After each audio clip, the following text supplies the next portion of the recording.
come down chromatic to the tonic of the B flat. Be-da-ba-do-dee-doo-da-dee-da. This is Barry Harris, the amazing bebop teacher. This is where I started my bebop journey. Barry Harris is explaining how to play confirmation using bebop scales, chromatic encirclings and enclosures. This is where chromatic enclosures begins. I want to begin by just using enclosures. All about music is leading towards the next note, creating tension. In this Barry Harris example, we are going to the C in the second bar. Barry Harris begins with an F major chord as an extension to the D minor, the upper structure of the D minor 9. Runs chromatically down to that C, and that target note is very clear.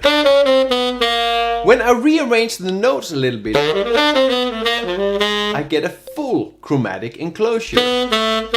The full chromatic enclosure is a half step away from your target note, beneath and above. Here the D flat and the B to the C. What we want to achieve is finding a method where we can play enclosures to all the notes in all scales and all chords. What I'm doing here is tweaking the line a little bit, so I'm getting another target note, the B. The seventh of the C major 7. The really nice thing about the enclosure is finding your target note and you're just playing around it. Chromatic enclosure gives a great deal of flexibility. The bebop enclosure, one diatonic step above and one chromatic step below. This bebop rule says when approaching a target note and you want to make an enclosure towards it, you use a diatonic scale note above and a chromatic step under. The chromatic step below has a very strong leading effect because it's a half step, it's our leading tone towards the note. To train this, you can go through your scale like this. And remember, all these exercises and licks are on the Patreon in all 12 keys. A great thing to remember is when you play an exercise, you have to have the purpose of putting it into your music immediately. Right away, think about your music. You need to make the things you practice in exercises usable. I suddenly dumped a lot of enclosures into this one. Here I'm using mostly the bebop enclosure. E is the diatonic step and C sharp is the chromatic step. C sharp is a chromatic step and E is the diatonic step. C is diatonic and A sharp is the chromatic step. F is diatonic and D sharp is the chromatic step. And the outsider where I'm only using a chromatic step is that D sharp towards the E. Tension and release. A really nice way of adding some extra tension into your lines is moving the enclosure towards the 1. So you're not playing the target note on the 1, but you're playing the enclosure. That is really a lot of tension right there because it's chromatic. Where you're supposed to have your target notes, put your chromatic enclosure. In this example, the target notes are very clear. The chromatic leading tones are coming from above towards the note on the beats.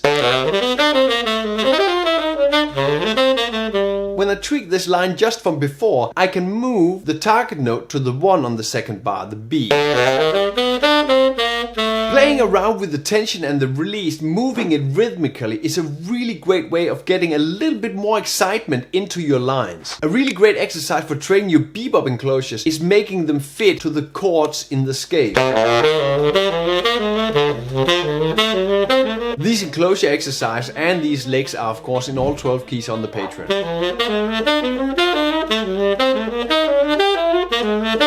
Chromatic enclosures. In this line, I take over some of Chris Potter's chromatic enclosures from these examples. The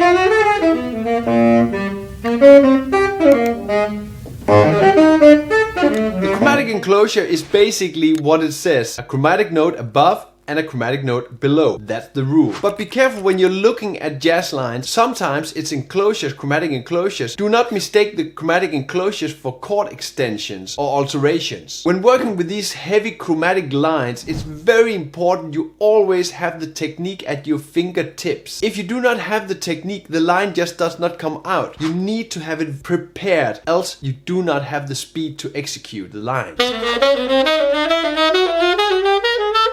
This chromatic enclosure exercise targets all the notes in the major scale. You really need these technical advantages when you are training these licks. And in the Patreon you can find all these exercises written out for the scales and for the chords in the scales. Both the chromatic enclosures and the bebop enclosure. When you want to build lines using chromatic enclosures, it's easiest by starting with a target note. Then you know what to enclosure. I'm starting on the 7th of the D minor 7.